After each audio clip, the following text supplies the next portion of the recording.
this is just a quick little rundown of how some of the features of your calculator work. Okay, and we're going to be getting a lot of practice, so we're going to be using these quite a bit. So here's a graphing calculator. Locate the on button. Bottom left of the calculator. It says on, and I think it's really dumb on these TIs. You have to press the on button to turn the calculator off as well. Don't you think that's weird? I think that's weird. But anyway, so you turn the calculator on. This is your home screen. This home screen is where you do a lot of your arithmetic operations, like adding, subtracting, multiplying. Okay? We're going to be graphing things, though. So you need to hit this button right here that says y equals. Now, you need to just get used to spotting this. Do you see how I have this little thing up here, this highlighted, says plot 1? That should not be highlighted. It's going to mess up your graph. So I'm going to scroll up, hit enter to turn it off. Now it's off. I have something in my Y1 already, so I'm going to clear that out. Hit the clear button. You don't want to have anything there. Clear it out. Okay. You following so far? Alright, now this is where you type in your equations. You don't have to hit the Y because it's already there. All you got to do is type in the rest of it. This right here is where you use X. This X, comma, T, comma, funky looking 0. That's your X or your variable button. So hit X.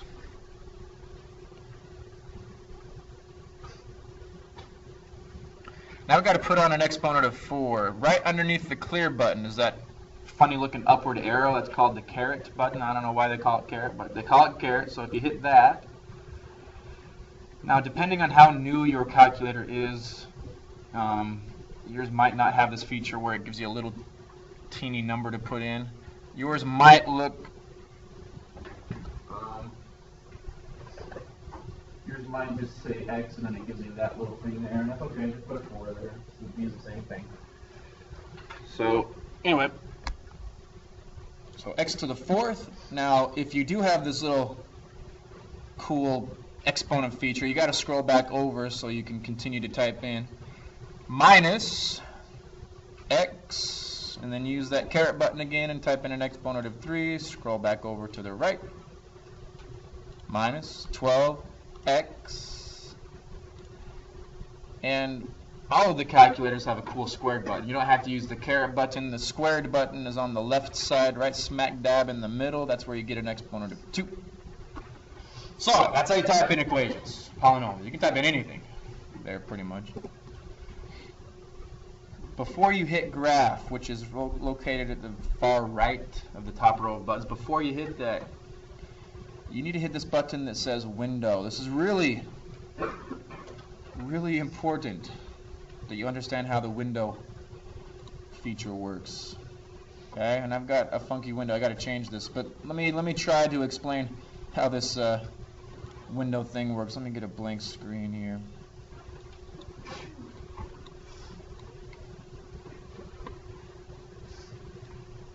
Here we go. So your calculator screen, they call it a window. So just imagine this is your calculator screen, right? If you were to hit that graph button, you see a graph right here. That window button, if you hit window, that lets you set the dimensions of how far you want the x-axis to show and how high you want the y-axis to be, both up and down. Over here would be called the x-max value. Over here is your x-min. This is y-max. And that's y-min. That means how high and low the y-axis is and how far to the left and right the x-axis shows. Okay? You don't really want to mess around too much with the window. I'm going to tell you some values I want you to set it at, and then you're pretty much just going to leave it alone. Okay? The x-min I want you to set at negative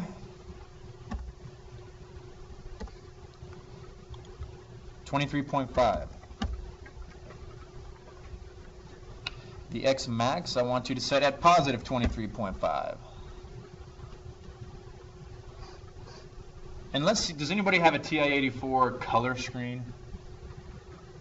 Okay, some of them have color screens. The dimensions are a little bit different. Anyway, the x scale just means how often it's going to put a tick mark.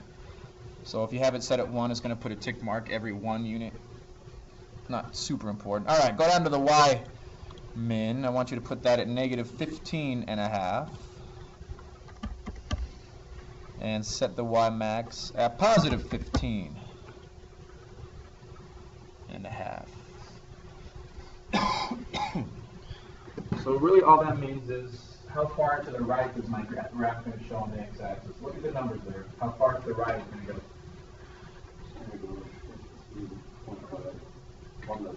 On the x-axis, so it goes, so all the way out here it's just going to go to 23 and a half, out here it's going to go to negative 23 and a half, and then up to 15, down to 15 essentially.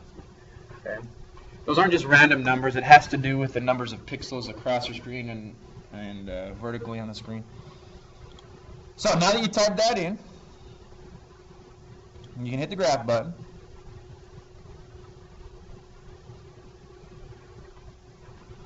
Okay, and it should draw this picture right here.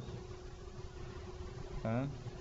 Now let's compare this to oh, where'd you go? Where are you? Where's the picture? Oh, right here.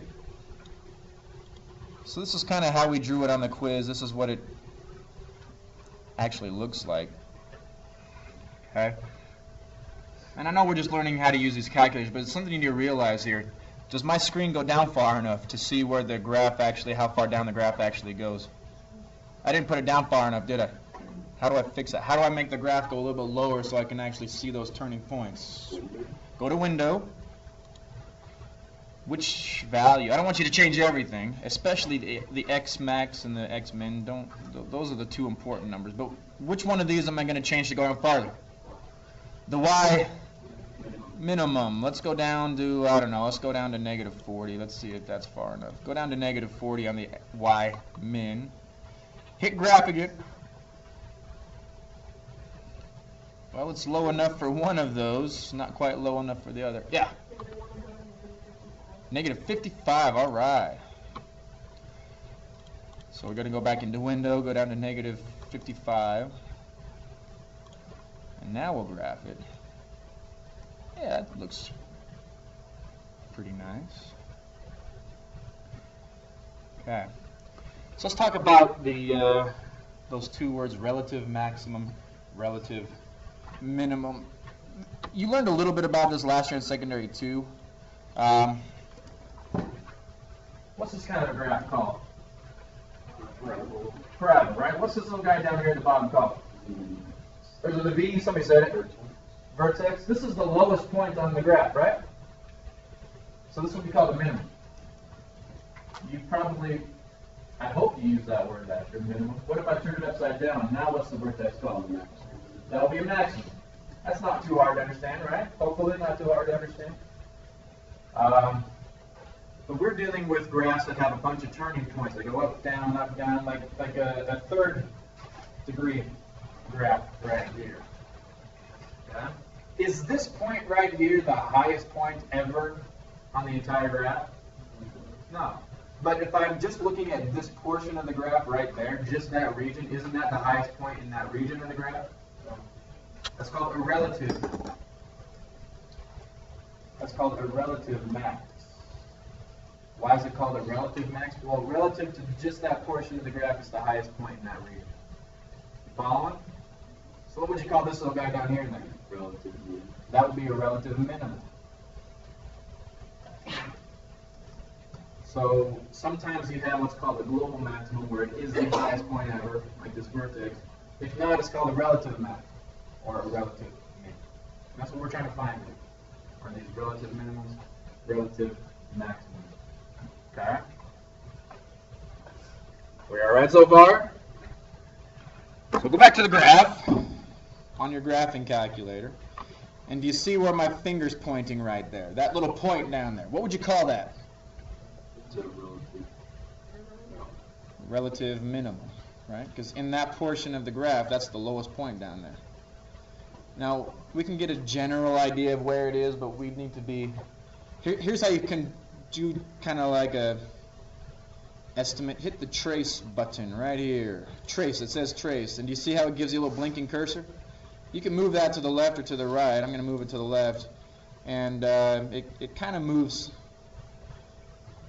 the cursor. Do you notice it only moves it in terms of halves? So it goes to negative 2.5 to 2 to 1.5. So you can move it down there, and it appears, well, maybe it's -2, -24, maybe. But we're not quite sure if it's exactly that. So here's what you need to do. There's a couple buttons you have to push. You ready? Hit second. And then the trace button again. Hit the trace button again. Now look at all of those features. Is there anything on there that you think we'd be interested in using? Minimum. We're trying to find a minimum, right? So scroll down. Hit enter on where it says minimum. And then you have to answer a couple of easy questions. First it says, all right, what's the left bound? All that means is you need to put this cursor to the left of where you think the minimum is. So right now I think the minimum is right about there, so I got to move the cursor just a little bit to the left of it, like right there. Wouldn't you say that's about to the left of where the minimum is? Okay, so hit enter. Now it asks for a right bound. What do you think they mean to do? Move the cursor over to just barely to the right of where you think that minimum value is, like right there. Hit enter. And now it asks you to guess. So I guess it's right about there. Hit enter. And it runs through some calculations. And that's actually where the minimum is. -2.1, comma, -24.21. So we got pretty close just using the trace feature, but we weren't exact. Okay, it's -2.1, comma, -24.21. Okay? Now, if we were to keep tracing along the graph, it goes up and up to right there. Right? Then what happens once we get to 0, 0? Does it keep going up, or what happens? It goes back down. So it goes up to 0, 0, then it goes back down. Or if it goes here, it goes back down. Take a look at the graph. Right here. What would we call this point right there? Just in that area of the graph, isn't that the highest point in that area of the graph? So that would be a relative maximum, right? Do we have to use the calculator to figure out what that point is? No. We know exactly what that point is. What's that point? 0, 0. So we already know the relative maximum. Okay?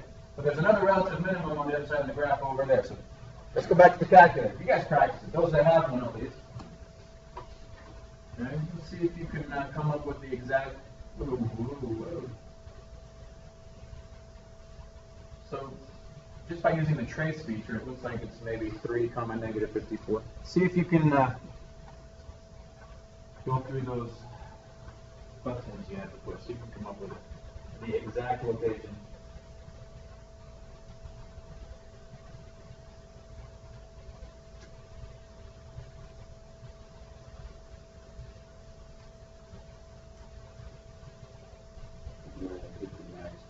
Now we're going to use a minimum, because we still want to use a minimum because this is the lowest point in that area, so you still want to use the minimum feature.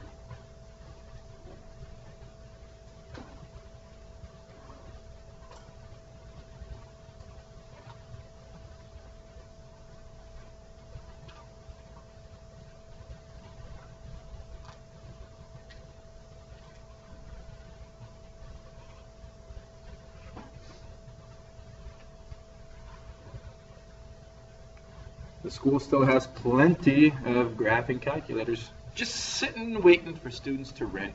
They're like puppies at a puppy store. They want a home. Give them a home. Feed them, care for them. Get your calculator. It's $20. That's way cheaper than getting a puppy. And it's much less work. Man, we got a puppy about 4 weeks ago. A little toy poodle. It's a lot of work. Man. And it chews on everything. A calculator's not going to chew on your backpack. It'll just sit there. It behaves itself. Was it 3, -54 exactly? Or was I slightly off? Let's see. I want a minimum. So I'm moving it to the left side, hit enter, move it over to the right side over there, hit enter. Best guess is 3, -54. Alright, we were a bit off. 2.85. Negative 54.64. Sound about right? Okay, and this is what's going to happen on the test. If it is a decimal, you give me 2 decimal spots. So I would say 2.85, comma, negative 54.64. Okay? So, what's the first question on the back side of your worksheet? 20, 25. Let's do 25 together. So remind me, where do you go to type something in? Y equals. If there's something there, clear it out.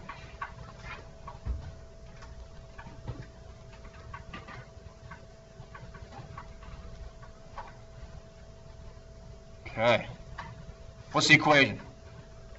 X3 minus 7 X to the third minus 7x squared plus 10x.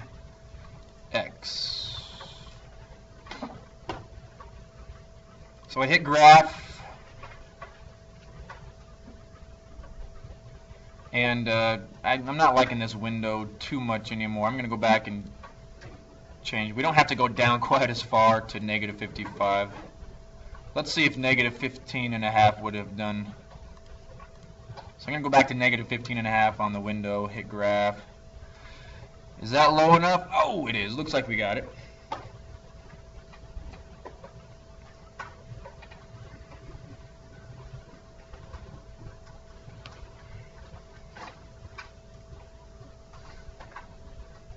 Okay, so my finger's pointing right here. Relative minimum or relative maximum? Relative maximum. So I'm going to try to figure out what that point is. Hit second and then trace. I want to find a maximum this time, so the fourth option down is maximum. Okay. It wants a left bound, so make sure the cursor's just barely to the left. Looks right about there. Then it wants a right bound, so move the cursor to the right side of where you think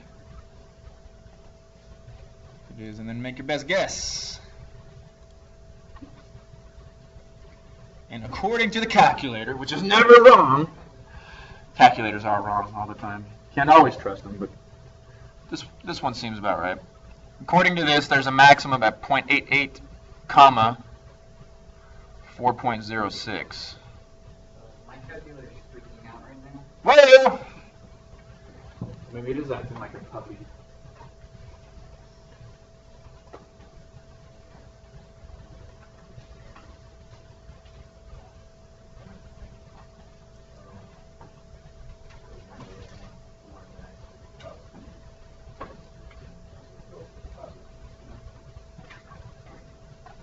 So in case you're wondering how you should write this on your paper, and you're going to say, all right, there's a maximum, and it's 0.88, comma, what was the other one? 0.88, comma, 4.06. That's how you would write it on your paper. There's a maximum, a relative maximum. It's not the maximum point on the graph. It's a relative maximum. Okay? And then you would do the same thing to find the minimum. Okay.